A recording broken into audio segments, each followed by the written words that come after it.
again YouTube, Mad Dog here, welcome back to my channel. So tonight's video is going to be a bit of a response video to Plymouth fenns.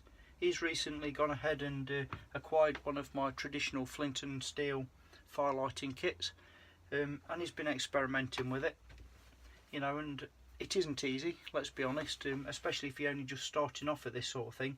So I thought I'd do a quick video to show that young man what works for me, basically. My good friend, my other good friend X-Ray Zulu, he's also done a video basically covering everything. To be honest, I really don't need to make this video because he has covered everything in depth, and thank you for that, mate. I really have got no more input, to be honest, just a different variation of what you've already shown, and just adding an extra little bit of kit in here, the tin. And but absolutely in line with what everything that you've said, totally agree with, and sound advice as always, mate, so thank you. That's X-Ray Zulu. So I'm going to crack on with my version of vents. And basically I've got this, which is a very old fire kit tin of mine. It's a bit battered and bruised. I've literally, I'm sorry if I'm sweating, I've literally just finished working on a new shed and fences, and I'm up to here with different jobs. Anyway, so what I've done, I've got some Scotch-Brite and some emery paper and just roughed it up a bit to polish it up, because this has been in more fires than it should have been, to be honest. So this is a little fire kit that I'm quite fond of. So let's open it up and I'll explain why later on. So inside I have a very small bag of char cloth, and then we've got the kit itself, which consists of a piece of leather. This one's well used, piece of debris there, and the actual guts of the kit itself, dead simple, nothing flash or fancy. So I've got a piece of my 100% cotton cloth, just rolled up there. Hope this is picking up. Yeah, I'm just in camera shot. There we go. And inside of there I have some natural jute twine netting. I do recommend that stuff. Whether you get it from other sources or not is up to you. I really don't care. I'm not plugging my stuff here, I'm just trying to show you what works through my experience. Simple as that.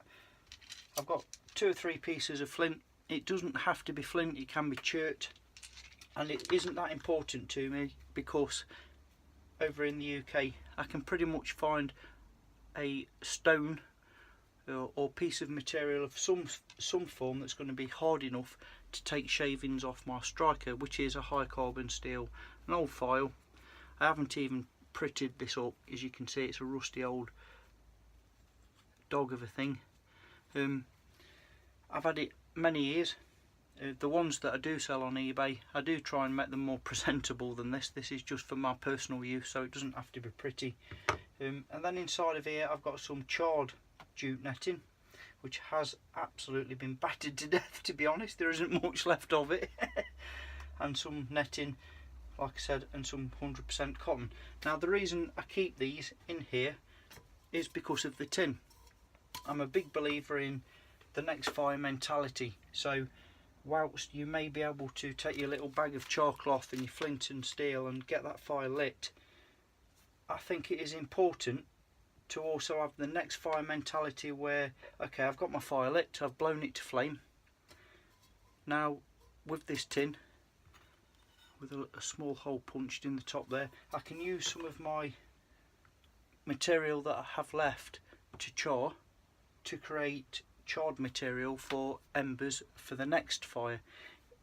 When I run out of netting and, you know, the cotton material, I can again turn to nature, which I can turn to roots, bark, various mushrooms, especially the bracket mushrooms and pumpwood, and items such as, which are all very, very common and easily found in most places. So I'm not going to bang on too much about, you know, the actual method of firelighting and striking, because X-Ray Zulu has pretty much covered that. But for me, it is holding a sharp edge at approximately 90 degrees, 45 degrees, sorry, and glancing blows. You don't want hard bashing motion, you don't want none of that. You want light, swift, accurate blows which are just striking. and the striker I'm holding to strike on the very corner. I'm not going flat across the face. I'm not doing the flat face thing. I'm holding that there, if that makes sense, because that's the sharpest, thinnest point, and I'm most likely to shave off thin pieces of steel which will burn in the air, oxidise and burn through the friction caused, and give us the sparks that we intend to catch in our charred material. That's the premise of it. So for me, it's just about practice, the same as X-Ray Zulu said. It's not rocket science, but it does absolutely require plenty and plenty of practice, like everything. Another piece here which is quite a fiddly shape to hold, to be honest. I try and prepare my flint on my eBay shop for people to hold easily and have plenty of sharp edges. This one's quite rounded and quite difficult, and again, for me, being an old-fashioned sod, it's like if I was to enter a cycling race or a yomping exercise. If the criteria is you've got to yomp 20 miles with 60 pounds, I will yomp 30 miles with 70 pounds. If I've got to cycle 10 miles in 12 minutes, I will cycle 15 miles. You get the picture. Train hard, fight easy. That's my ethic. So whatever you're doing, make it hard for yourself initially, and then when you come to do it with decent equipment and good stuff, you'll find it becomes easy. I'm rambling on, so let's get to a little bit of a fire and another little fire, not say trick, piece of advice. That same piece of leather which you can use for napping, you know, flint napping, glass napping, or just basically getting a hot tin out of the fire, whether it be a charred material tin or a hot cup off the embers just to drink out of, you know the score. Piece of leather is very useful. And also for this, so if you've got something like you've run out of your man-made tinder, like my jute netting, and you've resorted to nature, which in my opinion you should be able to, I've got here some silver birch bark, very poorly prepared should I say, but because I've got that piece of leather, it's insulating the palm of my hand, so I can drop a hot coal in the centre of there, blow it to flame without the actual stuff blowing everywhere, because normally it would, let's be honest, and it gives you that bit of security that you're not going to burn the palm of your hand by blowing that hot ember into a flame. And once you've done so, you can then pinch the back side of that leather with your finger and thumb, drop all them burning embers into your filet. So also got a bit more jute sort of netting here that I've just fluffed up a little ways. So let's see if we can't get, I'm going to use char cloth, see if we can get a little ember going. Now another piece of advice that works for me, again this isn't preaching how you should do it, this is what works for me. I see a lot of people on YouTube, they take the smallest amount of char cloth, they strike it, they get an ember established, and then they transfer that immediately to the bird's nest. By the time you've blown that glowing ember to create enough heat to ignite that bird's nest, in some cases it may not be ideal. Your bird's nest may be a bit green, a bit damp, not ideally prepared. For me, what I would do is take a small piece of char cloth first and add that into another piece of charred material, a bit more substantial, so you've got an extended amount of time and an extended amount of heat, so you can really concentrate on blowing that and really transferring all that hot heat and that coal into that bird's nest and guaranteeing yourself your fire. So what I'm going to do is a piece of my charred jute netting at the side there, and a piece of my char cloth. I've probably got too much there, but we'll see, and try and get this all in camera shot. And we're just going to do some glancing blows. Oh, there we go, got a couple on the go there, and hopefully, as you can see, we'll have a couple of good coals straight away. So before I burn my fingers, I'm going to transfer that into my charred jute and transfer that coal, and I'm then going to add that into my leather pouch with silver birch, with my silver birch there.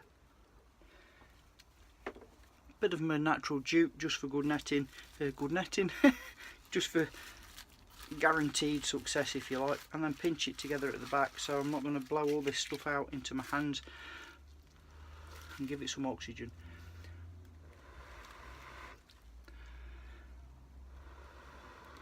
Once I do blow this to flame, I'm going to have to burst the shed door open and throw it out, obviously.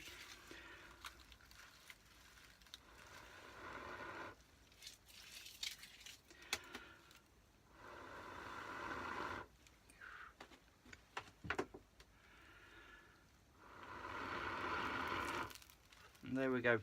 So I've got my fire established pretty much, you know, few seconds. So I'm going to empty this outside now before it does get too hot to hold. That's the advantage of the leather piece. Do excuse me.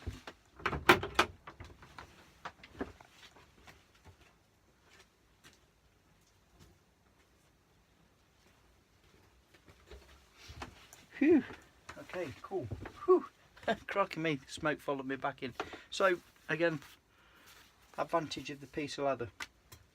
So just reiterating, I absolutely agree with everything X-Ray Zulu said and shown Plymouth fenns about using flint and iron. It is about practice. It's about getting a real nice sharp edge on your flint, a nice 90-degree flat surface on your striker.